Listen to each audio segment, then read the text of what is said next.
He said, what did he say? The internet is remembering the details about the trial more and more and are suggesting Kelsey's immunity deal is the deadest giveaway of everything being corrupt. Why promise someone a just in case unless they did something both the dealer okay, unless they were both the dealer and the culprit. Kelsey was granted immunity and used the Fifth Amendment right so that she would be in the clear in case the truth ever came out. Witnesses saw her with the gun and she later admitted that Tory was innocent. Please know that you are not asking for immunity unless you know that there was a chance you could face future prosecution for the crime being tried. The only person with a motive to shoot at Meg that night was the best friend that she was fighting with over D. So it was a bar from Drake on Circle Loco. The B lied about getting shot, but she's still a stallion, right? So, um,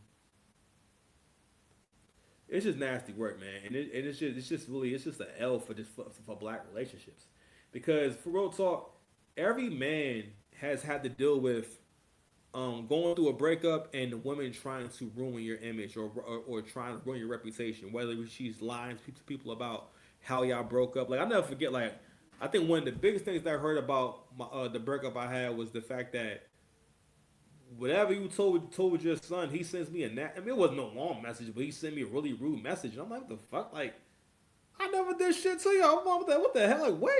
Like, why is he sending me this? You know what I mean? And I text her about it, and I never got a response. I'm like, what you say? Like, what you say to your kids that he feel he gotta say this to me? Cause I mean, cause obviously you done did something. You know what I mean? And what was crazy was you the one that was bugging. You feel me? But these are things that men deal with. I remember like when I was younger, me and my ex first broke up and everything. Me and my co-parent first broke up. She really would be on Twitter, on Facebook, talking shit about me, and basically saying I'm basically a bad father and I don't take care of my kids because she could because basically what she kicked me out the house and then was complaining about and so many words didn't say I really cannot handle all this. This is really too much for me.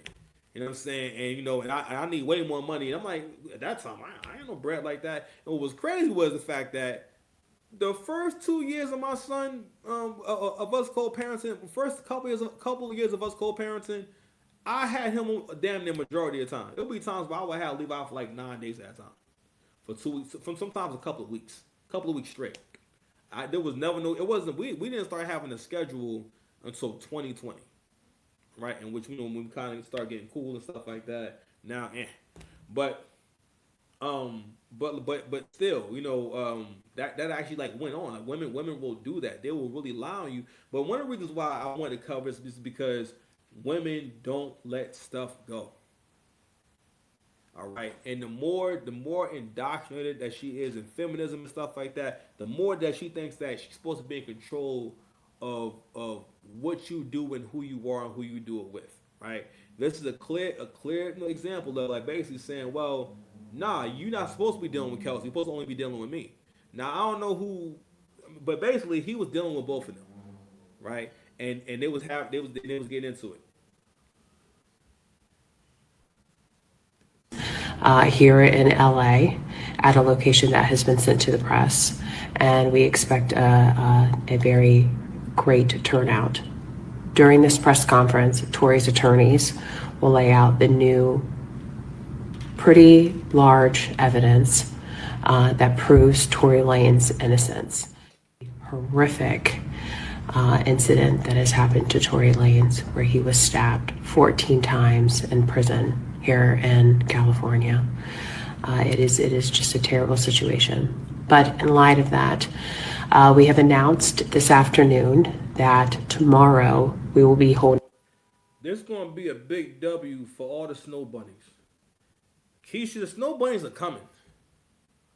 All right, they starting to get on social media, all right, and white women are starting to profess their love for black men online.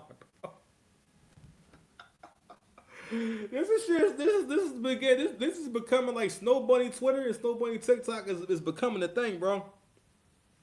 All right, because before they wasn't really speaking up because you gotta realize like black men and black women. I'm sorry, white women and black men, their relationship dynamic is a lot different because they're not. Again, neither one of them is really necessarily in power position. People argue whether or not now the white woman has the privilege that women have over black men, and yes, she does have white women tears. You can argue that, right? But the thing is, we've kind of already debunked this, man. In relationships, black men are not really safer with black women. I mean, this the same abuses can go on. Actually, it's more guaranteed. All right, there's a clear difference. Matter of fact, Angry Man did a really great breakdown on the difference in how black women raise their children versus how white women raise their children. And like, listen, I've seen it. I've seen white women parenting. Like when I was younger, I got to live in South Orange for a couple of years, so I got to be around like like white people and everything. And I remember not really understanding why, basically, my friend's mom wasn't more violent with him. Not that my mother was violent, but people always talk about like why white kids will kind of get more out of pocket with their parents, but they don't necessarily grow up to be like disrespectful people.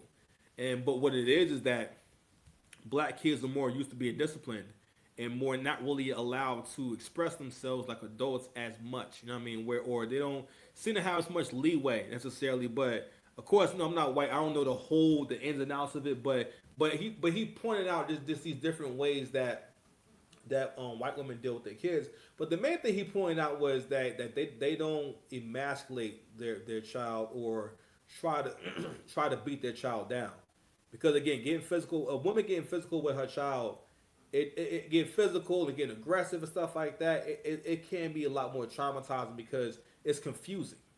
Because it's her job to be nurturing. That's more of the father's job to discipline and kind of deal with that because again, children can deal with punishment from their father easier because they expect it more, or they grow to expect it. Versus if it comes from you and only you, like it kind of it's like the lines being blurred in terms of, like what your role is. It's much better for a woman to mostly be nurturing, even if she is a single mother. You know what I mean? And actually, she was a single mother. You know what I mean? And she wasn't angry or nothing like that. And she was really trying to like raise him like good.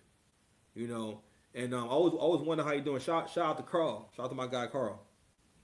Yeah. Thing just not perfect. New size. So yeah, you see that snow bunny up there, over there fighting for Tory's freedom. You gotta understand, women copy each other. All you need, right, is to get more and more white girls coming online speaking up for black men, because it's actually starting to happen now, right? Where they're starting to kind of say, yeah, how about you leave my man alone, or how about y'all lay off of him, okay, or how about nah, he can be with who he want to be with, type shit. You feel me? Um, so I'm gonna leave that there. Let's go ahead to the next topic. All right, so fair use. We're gonna get into this Diddy and Cassie John. So it's pretty interesting how this is playing out. Because the case to me wasn't super clear, being as though they saying it was a RICO, but somehow it turned from RICO to it's a RICO slash sex trafficking case, and I don't know. I mean, good. All I know for certain is that Diddy definitely probably has done some shady shit. I mean, I'm not surprised about that, and also obviously he has been physically abusive to Cassie, and he should have to answer for those crimes and and things of that sort. But what's been the focal point is all of the what basically all of the sexual escapades that went down during the course of Cassie and Diddy's relationship. So I want to play this clip. Now this is very much like a woman's perspective on this whole thing, and I want to play that first because I want you guys to hear female storytelling and how they paint the picture for this girl. Now, again, I do think she has been a victim of Diddy from the physical abuse, right? But it's just it. But the lines get blurred when we start getting into these free calls, right? So we're gonna go through that. But overall, so we got Haley Bailey, we got Meg Thee Stallion, right, and now we got Cassie. What a lot of this has to do with one of the reasons why the women are doing what they're doing is because women do not know how to take. Well, you've heard that before. I'm not sure if Angry Man coined that or not, but women do not take L's. They cannot admit I took a L or I lost, and that's that. They cannot. They can't do it. Which is you cannot be a winner, all while not being able to admit when you're taking an L, right? Because again, losing is a part of winning, obviously, right? You did, right? So, but also, when a woman feels as though she's not done with you, or she feels as though you're her man, I don't know how to even put it, but it's. I feel like a part of feminist mindset again is feeling as though you supposed to have control over how this man thinks, how he moves, all this shit. And I guess the feminist mindset makes the woman the writer and the director of this movie that she thinks her life is. So whenever you're doing things that they don't agree with, they damn near disagree with you as if you're the actor in the movie and you're saying, no, I'm not going to say those lines. No, I'm not doing that. And it's like that's how I wrote the part. This is what you do. You're supposed to jump off the plane and fall to your death. And it's like again when you have your own mind and you go against it, it's like saying no, I'm going to live. I'm going to live and live a happy life. And it's like no, sir, I that's not how I wrote it. You understand? But overall, women don't let shit go. And I'm gonna get to why I say that about Cassie as well, because that's what it's really about. And then we're gonna be getting to the victim and how the men of the present, of a woman's present or future, always gets hurt by her past, and she always makes sure she'll either do it by information coming out, or maybe she rekindling an old flame, maybe cheating, something like that. But the past, she always not so much. You could even say unintentionally weaponizes her past against you one way or the other. Whether she's carrying bad habits from the past to the present, whether, like I said, information comes out, you find out something new that you didn't know before, or you know what I'm saying, or she just outright does some shit. But one way or the other, you won't always pay for her past, which is why men shouldn't get in relationships. You know what I'm saying? Because like, yo, ain't no more Big Mama. Big Mama is dead, and there are no more good girls. All right. At best, you have women who just don't have that big of an imagination to think of doing all this weird stuff to you. You know what I'm saying? Like, the switch up. Basically, the whole, like, women, pretty much for the most part, like to put men through psychological trauma. When they have their way, all women do is put you through psychological trauma. Like, I've heard CJ talk about how when women come online talking about how they miss men cold approaching, it's not about cold approaching. It's about them having the opportunity to reject you and humiliate you. Women, that is a fetish for them. Women love to humiliate a man. They love seeing a man be destroyed. Think about it, pretty much any time something bad happens to a black man, especially black men. What? Black women love to see black men get destroyed. That's one of the reasons why y'all love this Drake and Kendrick thing so much, because the whole idea of yes, destroy that, destroy that nigga, tear him all the way down so he can so he's a loser like me. That's why you always want to see successful black people cut down, because you want them to be a loser like you. You want them to be down bad like you. You want them to be unable to transcend a situation like you. Keep telling you, we won't kill that loser mindset. A lot of shit y'all be doing is a loser mindset. But anyway, like I said before, women don't let shit go. So I'm gonna go ahead